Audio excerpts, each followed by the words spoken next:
সুনামগঞ্জের তাহিরপুরে বিকল্প ব্যবস্থা না করে স্কুলের নতুন ভবন নির্মাণ করায় ব্যাহত হচ্ছে শিক্ষা কার্যক্রম। পরিত্যক্ত টিনশেড ভবনে নানা দুর্ভোগ নিয়ে চলছে শিক্ষার্থীদের লেখাপড়া।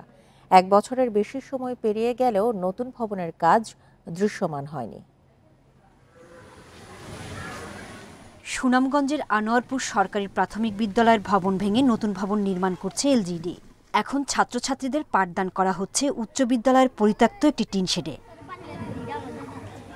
পরিত্যক্ত ভবনে নানা সমস্যায় পড়তে হচ্ছে শিক্ষার্থীদের।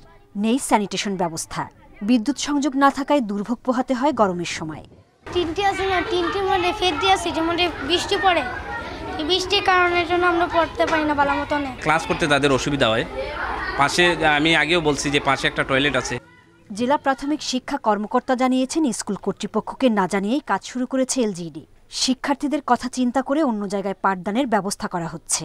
স্কুল ম্যানেজিং কমিটি বা প্রধানশিক্ষকদের কথা না বলে বিদ্যালয়ের পুরাতন ভবন ভেঙে ফেলার ফলেই এই সমস্যা তৈরি হয়েছে। তো আমরা খুব স্বল্পতম সময়ের মধ্যে আমরা পার্শ্ববর্তী হাই স্কুলের কোনো একটি ভবনে অথবা পার্শ্ববর্তী কোনো একটি বাড়িতে আমরা স্কুলের ব্যবস্থা করব।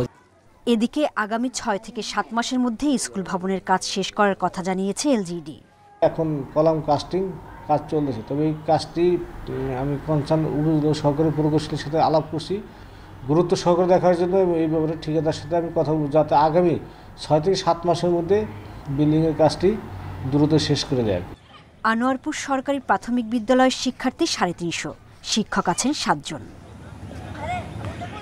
Independent news.